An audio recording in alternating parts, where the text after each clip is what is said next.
बच्चों, आज हम पढ़ते हैं ऊष्माक्षेपी और ऊष्माशोषी।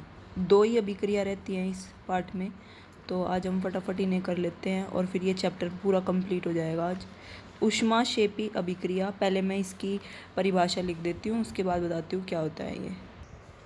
देखो, मैंने इसकी परिभाषा लिख दी है। वे अभिक्रियाएं जिसमें अभिक्रिया के दौरान ऊष्मा निकलती है, यानी कि जो भी अभिक्रिया, आपने ऊपर बहुत सारी अभिक्रियाएं हमने पढ़ी हैं, अगर उन अभिक्रियाओं में ऊष्मा भी निकलती हो, ऊर्जा भी निकलती हो, तो वो कैसी होगी? ऊष्माक्षेपी।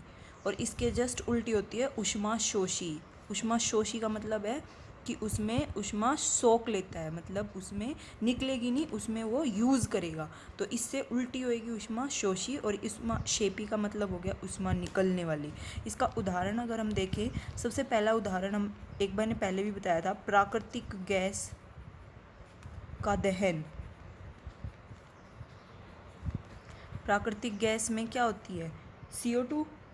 CO2 का अगर हम ऑक्सीजन में दहन करवाते हैं तो इससे क्या बनेगा भाई? Sorry, methane gas. CO2 का नहीं, मीथेन गैस का ऑक्सीजन में दहन करेंगे तो क्या बनती है? CO2 और वाटर। और इसमें यहाँ पे क्या होती है? ऊष्मा निकलती है साथ में। तो इस अभिक्रिया में आप इसको संतुलित कर लेना।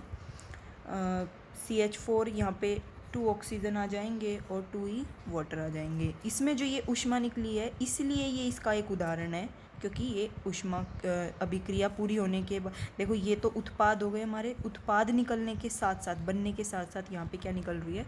ऊष्मा। आप एक और एग्जाम्पल देखो, हमारी जो श्वसन प्रक्रिया है, सांस लेना, मैंने उस दिन भी बताई थी। श्वसन प्रक्रिया भी हमारी क्या है? एक रासायनिक अभिक्रिया। जब रासायनिक अभिक्रिया समझा रहे थे तो उसमें श्वसन अभिक्रिया का भी एक उदाहरण दिया था कि श्वसन जो हम सांस लेते हैं वो भी क्या होती है? एक रासायनिक अभिक्रिया।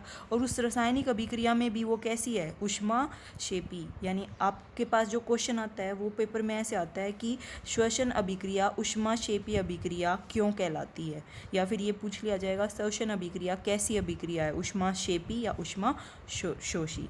तो ये कैसी है? ऊष्माक्षेपी अभिक्रिया।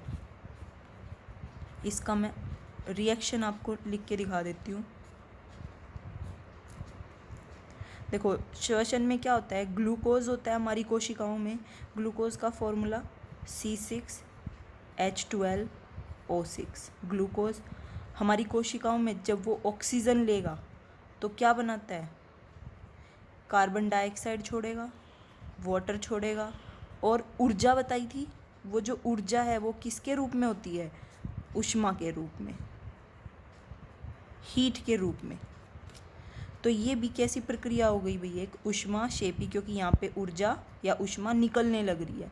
अगर आप इसको बैलेंस संतुलित करोगे तो यहाँ 6 आएगा, यहाँ 6 आएगा, यहाँ 6 आएगा। अब ये संतुलित है, ठीक है। और हम उदाहरण दे सकते हैं ऊष्माक्षेपी का। जितनी भी साक्स, जो सब्जियां होती हैं या हरे पत्ते होते हैं, जब ये कंपोस्ट बनते हैं तो ये कंपोस्ट बन के क्या देते हैं? हमें ऊष्मा देते हैं। तो ये भी किसका उदाहरण हो गया? ऊष्माक्षेपी का।